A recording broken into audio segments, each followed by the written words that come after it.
হ্যাঁ আচ্ছা একটু আর্লি হয়ে যায় ঠিক আছে হ্যাঁ আচ্ছা হ্যাঁ না কনজাম্পশনটা সময় লাগবে আমাদের তাহলে করে আমরা কনজাম্পশনের ফর্মুলাটা আমরা পড়ি ফর্মুলাটা পড়ে তারপরে যখন অ্যাপ্লিকেশন করব আমরা ম্যাথ করব তখন একটা গ্যাপ দিই তাহলে ফর্মুলাটা নিয়ে আপনারা করতে পারবেন চিন্তা ভাবনা করতে পারবেন তাহলে ম্যাথটা আপনারা তখন সলভ করতে পারবেন সলভ করতে পারবেন হ্যাঁ হ্যাঁ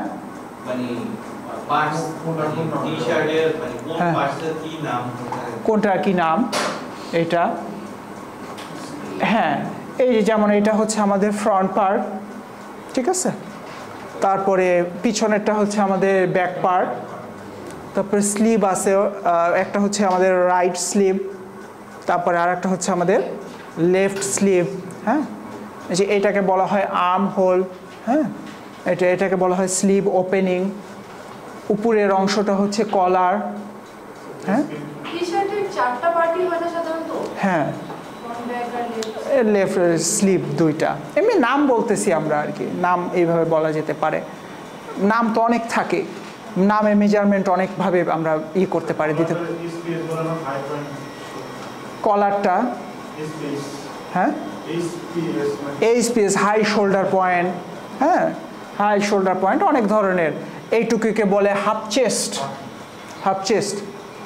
ঠিক আছে হ্যাঁ 1 ইঞ্চি হ্যাঁ 1 ইঞ্চি নিচে হ্যাঁ হ্যাঁ 1 ইঞ্চি নিচে আমরা যেটা বলবো হাফ চেস্ট আমরা নিব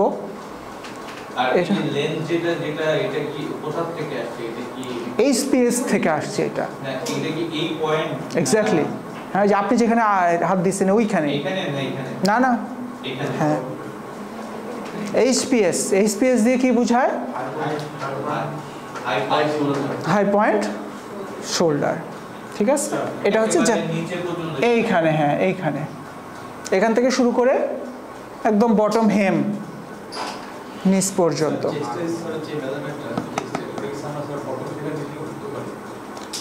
অনেক সময় ভেরিয়েশন হতে পারে সবচেয়ে ভালো হয় আর্ম হোল থেকে 1 ইঞ্চি নিচে নিলেই এটা বেশি থাকে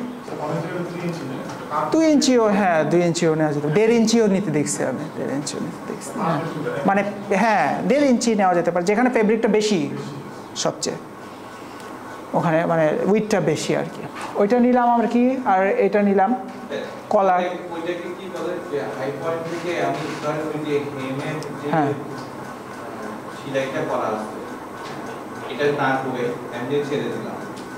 না সেলাই থাকতে হবে ওইটাকে বলে হচ্ছে বডি লেন্থ হ্যাঁ বডি লেন্থ সেলাই থাকতে হবে এবং সুইং এর আমরা অ্যালাউন্স ধরে নেব ঠিক আছে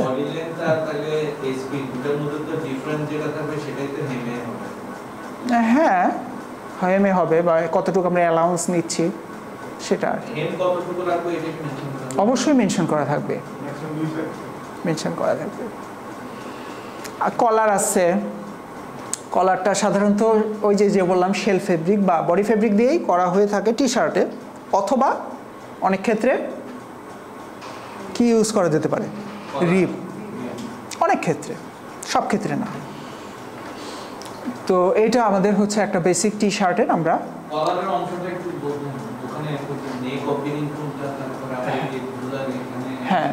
এটা কি কোনটা এটাই নেক ওপেনিং যে কতটুকু ওপেন আছে ঠিক আছে কতটুকু ওপেন আছে এইটা তবে নেক ওপেনিংটা বের করবে কিভাবে মেজারমেন্ট আসলে করা হয় যে এটাকে একটু টান দিয়ে ধরে এটা যখন সমান হবে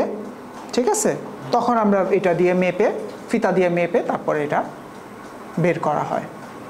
ঠিক আছে এইভাবে ধরলে তো অ্যাকুরেট মেজার আসবে না কারণ একটুকের মেজারমেন্ট তো এক হবে না এটা টান দিয়ে ধরে যখন সমান হয়ে যাবে নেকটা তখন ওইটার আমরা মেজারমেন্টটা নেব এই নিচের পয়েন্টটাকে কি বলে এটা কোনটা নিচে নেকের নিচের অংশটা এটাও নেকি টোটালটাই আমাদের নেকি আর কি ঠিক আছে হ্যাঁ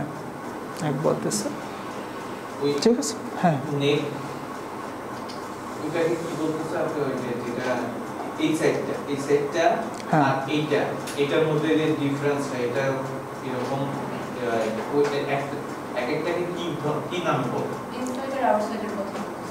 আচ্ছা আচ্ছা, মানে কতটুকু আমরা, তো এখানে একটা আছে, এটা হ্যাঁ। ভালো হবে। হ্যাঁ ও আচ্ছা, এইটার যে আমরা মেজারমেন্টটা নিব নেক ওপেনিংয়ের, নাম এক একজন এক এক নামে এটা ডাকতে পারে, বায়ারদের নামের কোনো শেষ নাই। তো যখন মেজারমেন্টটা আমরা নিব এইভাবে টান দিয়ে ধরে তখন এইভাবে ফিতা দিয়ে মেপে ধরবো যে নেক ওপেনিংটা কত আমাদের ক্যালকুলেশনের জন্য। পুরাটা হ্যাঁ হ্যাঁ, পুরোটা কত আর কি, ঠিক আছে। তারপর ওইটাকে আবার 2 দিয়ে গুণ দেবো, যেমন এখানে হচ্ছে রিপ দেওয়া আছে, যদি এইটার কনজামশন বের করতে চাই সেক্ষেত্রে আর কি, ঠিক আছে। তখন এইভাবে নিব আর বাকি ঠিক আছে। দুইটা দিন